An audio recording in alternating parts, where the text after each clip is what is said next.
Suppose you were late for an appointment with someone, and when you got to their doorstep, this happened. Oh, it's you, is it? It's about time you got here. I thought you were never coming. Well, don't just stand there. You might as well come in.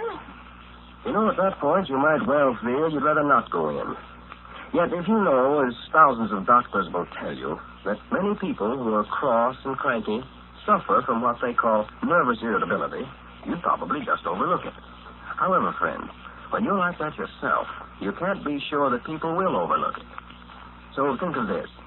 Is coffee nerves making you cross and irritable? There's a good chance of it, you know. Although many people can drink coffee without ill effects, many others just can't. So if you suspect you have coffee nerves, switch to Postum. For Postum can't make you nervous and cranky. It contains no caffeine or stimulant of any kind. And Postum has a cheering, heartening quality all its own. A truly distinctive flavor that's made it a favorite mealtime drink in millions of American homes. So if you're bothered by coffee nerves, drink Postum regularly instead of coffee. Try it for just a couple of weeks. See if your nerves don't become steadier. See if you don't become more good-natured thanks to switching to Postum. And now, let's see what's going on down in Pine Ridge. You know, when the widow Beaumont first arrived in Pine Ridge several weeks ago, Lum, who had answered her advertisement for a husband, decided he did not want to marry her because of her 7 children.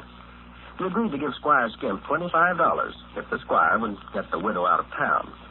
As the days passed, however, Lum felt more kindly. And last Wednesday, after a talk with Abner and Grandpappy Spears, Lum decided he was truly in love with the widow and started to propose marriage, only to learn the squire had completed his arrangement with the old fellow and gotten the widow out of town. As we look in on the little community today, we find Lum and Abner over at the Jot'em Down store. Lum is very despondent. Listen. Well, she's gone, Lum. Ain't no use sitting around and grieve yourself to death over it. You'll get over it in a day or two. I wished I knowed I could. Oh. Don't believe I'll ever get over it, Abner. Whereabouts did she go? That's what I want to know. Yeah, more than likely went back home to Nashville. No, I've been calling long distance. She ain't there. Well, I don't know where she could have went. Might have went to her folks. Her folks? Yeah. Where do they live? I don't know. I don't know if she's even got any, but She's bound to have some folks. Yeah. That's I do. I'm just trying to think of some place she might have went, that's all. I'll find her if I have to burn the woods and sift the ashes. Well, undoubtedly she ain't in the woods no place. Cold as it is. This weather this way and them young'uns with the whooping cough, she wouldn't go out in the woods. I mean, I'm going to find her if it takes me the rest of my life. Well, now, you better not be setting the woods on fire. Forest ranger will have you in a penitentiary. Oh, I don't mean I shall set the woods on fire. Wouldn't do no good no way. Burn 'em all up. Burn 'em up. Yeah, you ought to be ashamed of yourself for even thinking of such a thing, Lum I Abner. never said nothing about burning them up. Well, what are you going to sift them ashes for, then? Oh, for goodness sakes. I said I was going to find them if I had to burn the woods and sift the ashes. That's just what you said. Well, I never meant they was in the woods. Well, what are you looking for 'em out there for, then? I ain't looking for 'em out there. Well, what you setting the woods on fire for, then? I ain't setting the woods on fire, I told you. Well, how are you going to sift the ashes if you don't burn the woods? I ain't going to do neither one. Well, you said you was. That's just an expression, Abner. An old lettered saying, I think. Just forget I said it. In the first place, if I was to set the woods on fire, maybe just run 'em out of the woods. Well, you better not take no chances on it, though. They might run out the wrong way. I know horses get scared in fires. A widder might, too, and run right into it. Don't try that long. No, sir. Better not do it. I mean, I'm going to find her if I have to go to the end of the world. Well, whereabouts is that? Well, that's just what? The end of the world. Oh, I don't know. I thought they claimed the world was round. It is. There ain't no end to it, then, is there? No. Well, how you going to go there? Abner, ain't I got troubles enough without sitting here answering a bunch of foolish questions from you? I was just trying to find out what you meant by them things you were saying. Here I was, fixing to get married. Looks like the first time in my life I was really going to be happy, and she has to run off and leave me. All on account of that Squire Skimp, that blamed idiot. Well, now, Lum, you can't blame Squire. You offered to give him $25 if he'd get her to leave town, and he done it. Well, that was before I fell in love with her, though. Well, he never knowed it. You ought to told him you'd changed your mind. You was the one that made the mistake. Yeah, that's right. Well, of course it is. I wouldn't waste 5 minutes grieving about her if it's me. She couldn't have carried much further if she wouldn't have left town that way. Well, she couldn't help it. No wonder she left town. Who wouldn't leave? Squire Skimp going over there and telling her he was the chief of police, and if she weren't out of town in 2 hours, he's going to arrest her for vagrancy and put the children in the orphan's home. Yeah. Natural she got out of town as quick as she could to protect the children. Oh, well, he couldn't have arrested her for that. No, but she never knowed no better. You know that Squire, how important she acts. He more than likely went over there and scared her to death. Yeah, more like it is. Must have taken a badge or something along with him. Scared the daylights out of her. Yeah. I ought to go over there and horsewhip that Squire is what I ought to do. What for? For going over there and talking to her that way. Well, you hired him to run her out of town, Lum. You done it. You couldn't whip him for something you got him to do. Yeah, but he didn't have to make up a bunch of stuff like that. Well, he was trying to make up anything to get her out of town, Lum. You was the one that got him to do it, too, then. I could slap him in the face with a glove and then challenge him to a duel. I could do that. Well, you ever slap that Squire in the face, you ain't going to have to challenge him. He's going to go up you like a squirrel up a tree. That feller's hot-tempered, I'll tell you that right now. Yeah, maybe the horsewhip's best after all. You slap him with a glove, you better put a rock in it and slap hard. I'll tell you that. Boxing glove I'm talking about. And you better not slap him. You was the one that got him to do it. Blame yourself. Don't be blaming Squire. Sworn to goodness. I never seen nobody like you, huh? Hired him to run her out of town. That's what you done. I can't even fight for her. Fight for her honor. Well, the best thing for you to do is just to forget about the Widder. I'll tell you that right now. No, I'll never forget about her as long as I live, Abner. Oh. Left a scar on my heart that'll be there till my dying day. Oh, now, Lum, you weren't that much in love with her. You just don't know, Abner. It was a case of love at first sight, I think. First sight? Well, the first time you seen her, you couldn't stand her. That's when you hired Squire Skimp to get her out of town. Well, second time, then. And the second time you seen her, why, you felt just... I don't know when it was, but love must have flew in the window sometime or other. Love? The Widder. Florence. Bless her heart. Flew in a window? Fiddly-dee. She couldn't crawl in a window, much less fly in one.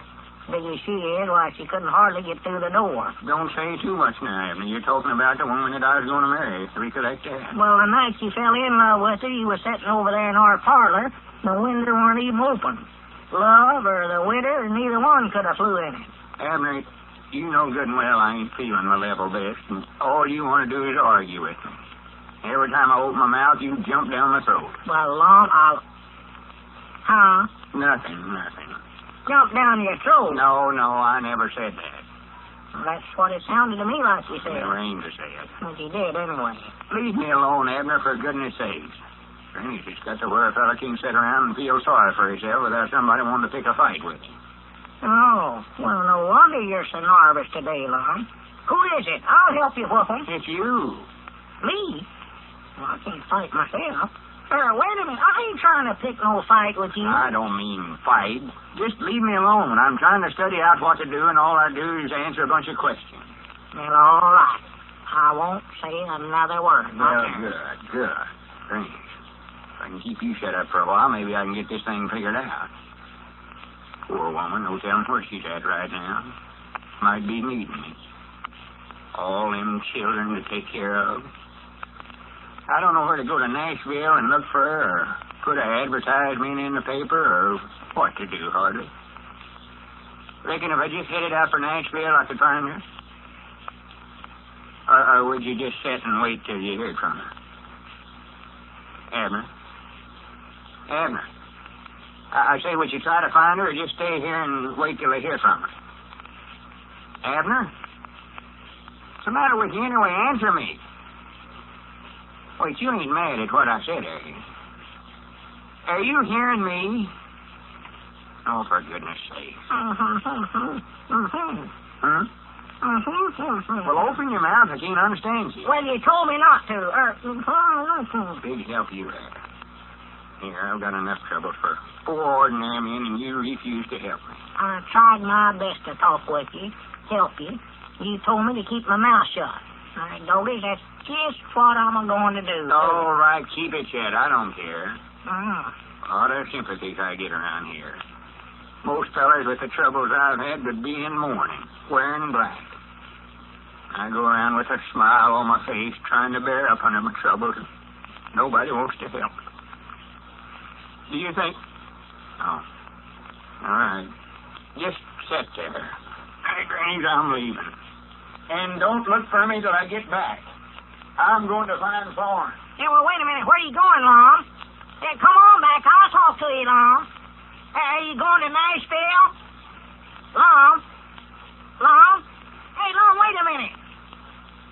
Oh, my goodness, no telling what he'll do with a humorous evening. Poor Lum. He seems to get a great deal of pleasure out of playing the part of a martyr. You know, I don't suppose many of us are too cheerful when we first pop out of bed in the morning. But generally, if you've had a decent night's sleep, it's just a matter of getting your eyes open before you feel in good spirits. It's when you haven't slept well, when you've spent the night tossing and turning, that cross, cranky feeling is apt to stay with you all next day. Well, think this over. Maybe coffee nerves is to blame. For in spite of the many people who can drink coffee without losing sleep, many others shouldn't touch it. If you think coffee keeps you awake, switch to Postum. For Postum contains no caffeine or stimulant of any kind. Enjoy cheering, full-bodied Postum steaming in the cup. See how distinctive Postum is in both aroma and flavor. And above all, if coffee robs you of sleep, see if drinking Postum instead doesn't make a difference even in a few days. See if a 2-week trial doesn't result in your getting a good, sound night's sleep again. Drink Postum. There's a reason.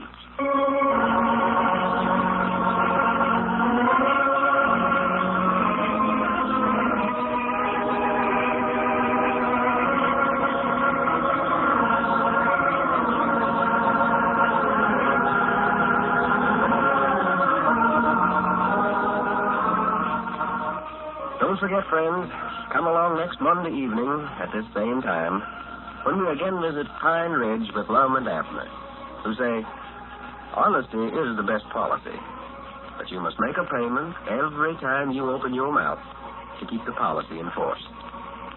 Lou Crosby speaking. And remember, Postum, your best bet for a good night.